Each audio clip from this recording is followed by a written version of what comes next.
E vamos aí para mais um vídeo do 8º ano, Revolução Francesa, suas fases, parte 2. Então, se você ainda não se inscreveu no canal, você pode se inscrever, compartilhar e curtir o vídeo. Vamos lá. Então, o conteúdo que nós vamos trabalhar é a Convenção, o Reinado do Terror e o Diretório.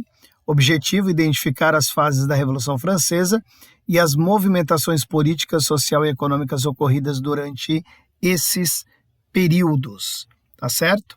Então nós vamos aqui para um texto que é da Convenção Nacional, que fala assim: o período da Convenção Nacional da Revolução Francesa se inicia com a tomada do poder, que se realizou por meio da mobilização dos grupos menos favorecidos da sociedade francesa.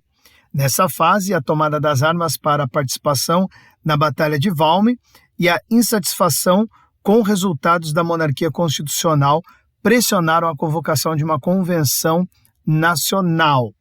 Essa nova instituição tinha como missão a elaboração de uma nova Constituição que viesse a superar os limites do regime anterior.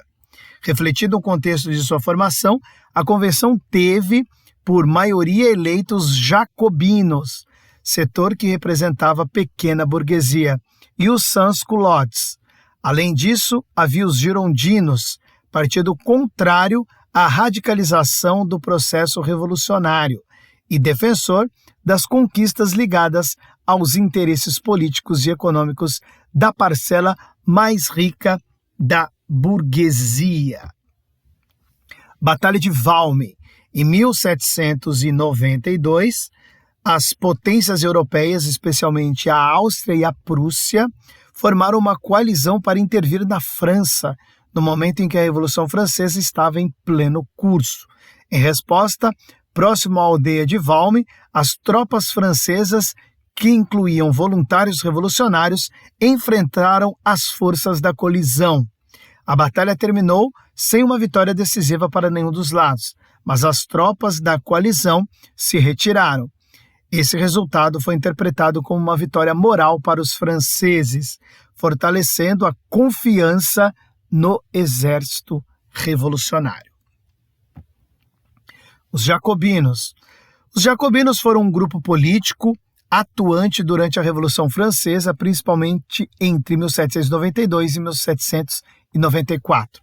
O termo jacobino deriva do local onde muitos dos membros se reuniam, o Convento dos Jacobinos, uma antiga igreja dominicana em Paris. Defendiam a criação de uma república baseada nos princípios da Revolução Francesa. Nesse sentido, reivindicavam a redistribuição de terras confiscadas da nobreza e da igreja, a introdução de uma lei de máximos para controlar os preços, o culto à razão em oposição à adoração religiosa, entre outros. Sans-culottes. Os sans-culottes foram um grupo composto, grande parte, por trabalhadores urbanos, artesãos, pequenos comerciantes e outros membros das camadas populares urbanas. O termo sans-culottes literalmente significa sem culottes, referindo-se ao fato de que essas pessoas não usavam as calças longas e elegantes adotadas pela classe alta, mas sim calças curtas, indicando um estilo mais prático e funcional. E os girondinos? Os girondinos foram um grupo político de ideais interpretados como moderados, pois defendiam uma abordagem mais gradual e conciliatória na implementação de reformas, tendo sua atuação mais ativa em 1791 e 1793. O nome girondinos deriva do fato de muitos de seus líderes serem compostos sobretudo por burgueses mais ricos, advogados, profissionais liberais e proprietários de terra.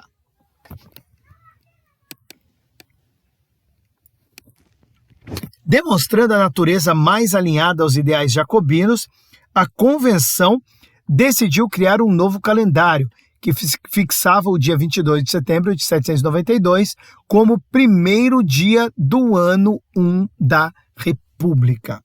Logo, em seu início, o novo regime republicano descobriu uma série de documentos que ligavam o rei Luís XVI a um plano junto à monarquia austríaca para combater o processo revolucionário francês.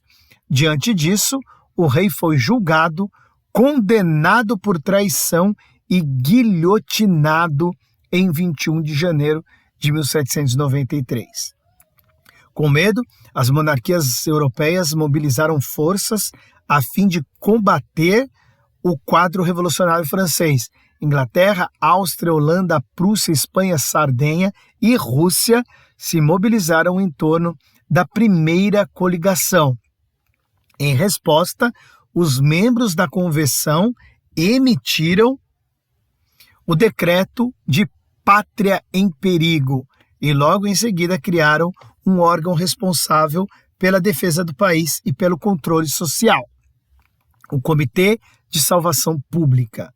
Além dessas medidas, o novo governo também defendeu a regulação dos salários, o direito de greve e o combate ao estado de miséria que atingisse qualquer cidadão. No entanto, as ações promovidas por esse novo regime não conseguiram amenizar a crise que atingia a República de todas as formas. Agora vamos falar sobre o reinado do terror de 1792 a 1794. Presta muita atenção agora no que está por vir. Também conhecida como Revolução Popular, fase radical ou reinado do terror, foi a fase da Revolução Francesa vista como a mais violenta e radical, liderada pelos jacobinos e com grande participação dos grupos menos favorecidos da população. Acerca desse período, destacaram-se os seguintes aspectos. Declaração que o rei Luís XVI e a sua esposa Maria Antonieta eram traidores, condenando-as à guilhotina. Sob o comando de Robespierre, adotaram uma série de medidas: fim da escravidão nas colônias francesas, abolição de todos os privilégios, divisão das grandes propriedades, tabelamento de preços de produtos essenciais, ajuda aos miseráveis e educação básica obrigatória e gratuita. Por se oporem às medidas implantadas, os girondinos reagiram com violência, sequestrando, torturando e assassinando pessoas alinhadas aos jacobinos. Diante da ofensiva girondina, os jacobinos entenderam que para defender a revolução seria necessário eliminar todos os opositores na França.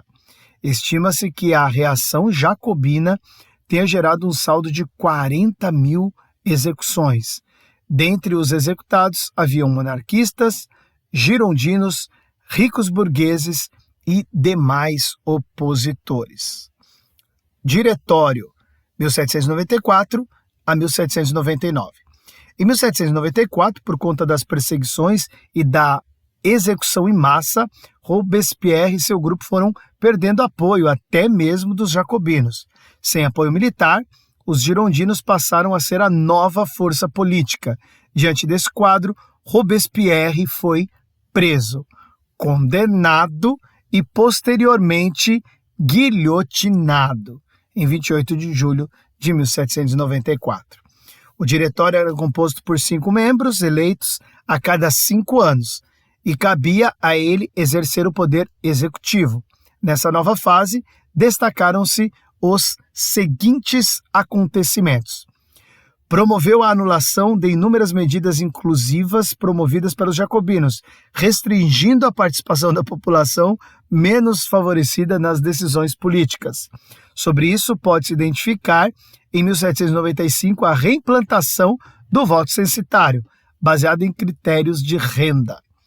A extinção dos comitês de salvação e de segurança, repressão aos movimentos populares de oposição, dentre eles os que se destacaram foram a conspiração dos iguais e a revolta da Vendeia, que nós já vamos ver já.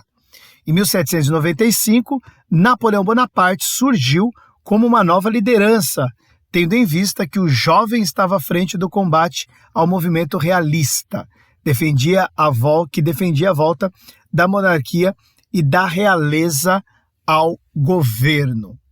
Então, olha aí o que vai virando essa Revolução Francesa. Então, a Revolta da Vendée. Na primavera de 1793, em oposição a uma convocação por sorteio de pessoas para o serviço militar, deu-se início a uma revolta de camponeses que tomou toda a região ocidental nos arredores de Man-et-Loire. Loire é inferior, Vendée e Deux-Sèvres. Essa revolta ficou conhecida como a Guerra da Vendée, o mais demorado e sangrento conflito do período. Desculpa o meu francês aí, tá, pessoal? Estima-se que o conflito tenha provocado a morte de cerca de 100 mil pessoas. Os sobreviventes do conflito mantiveram na memória a brutalidade que havia enfrentado. Nos anos seguintes, a revolta ressurgira de maneira esporádica, manifestando-se em diversas partes da província, apesar da assinatura de 2 tratados de paz, em 1795 e 1800, a Vendée permaneceria uma região instável e propensa a conflitos ao longo de 4 décadas. Conspiração dos Iguais foi um movimento de luta por igualdade ocorrida durante a Revolução Francesa e comandada por Graco Babeuf, que em 1796 propunha a criação da Comunidade dos Bens e do Trabalho, cujo objetivo era alcançar a igualdade efetiva entre os homens. A fim de manterem-se no poder, os girondinos comandaram um golpe na França em 9 de novembro de 1799. Aconteceu o golpe do 18 Brumário, que extinguiu o diretório e investiu no poder do jovem popular oficial Napoleão Bonaparte, pondo fim ao processo da Revolução Francesa. Então, finaliza aqui o processo da Revolução Francesa, iniciando o consulado, período que teve como característica o autoritarismo e a concentração de poder nas mãos do novo governante da França. Presta atenção agora nesse próximo texto que eu vou ler para vocês. Desde tempos imemoráveis se vem repetindo hipocritamente: os homens são iguais, mas desde há longo tempo que a desigualdade mais vil e mais monstruosa pesa insolentemente sobre o gênero humano. Todos somos iguais, não é verdade? Pois bem, queremos a igualdade efetiva ou a morte. Devemos por termo a este grande escândalo que os nossos netos não quererão acreditar possa ter existido. Devemos fazer desaparecer finalmente essas odiosas distinções de classe entre ricos e pobres, entre grandes e pequenos, entre senhores e servos, entre governantes e governados. Então, de 1796, esse é o Manifesto dos Iguais de Gracchus Babeuf, tá bom? Então, o que ele traz aqui para nós, para reflexão? Percebe-se que todos os grupos que vieram assumir o poder durante a Revolução Francesa, ao agir conforme suas ideias e interesses, desrespeitavam os princípios básicos de igualité, liberté, fraternité, da igualdade, liberdade e fraternidade. Nesse sentido, Babeuf aponta que a Revolução, que começou com ideais de liberdade, igualdade e fraternidade, havia sido traída pelos interesses de classes burguesas emergentes, resultando em uma nova forma de opressão. Então, quando os jacobinos estavam no poder, quando Luís XVI estava no poder, quando os girondinos estavam no poder, quando Napoleão assumiu o poder, a base foi o quê? A intolerância, tá? A traição a esse lema de liberdade, igualdade e fraternidade. Porque aquele que pensa diferente, o grupo que pensa diferente, ele era oprimido por quem estava no poder, certo? Então, na aula de hoje, identificamos as fases da Revolução Francesa: Convenção, Reinado do Terror e Diretório, e as movimentações política, social e econômica ocorrida durante esses períodos, tá certo? Então, um forte abraço a todos. Vamos aí aguardar a próxima aula. Fiquem com Deus. Se você ainda não se inscreveu no canal, se inscreva. Se você quiser, você pode se tornar membro do canal também, tá certo? Então, um forte abraço a todos. Fiquem com Deus. Tchau, tchau.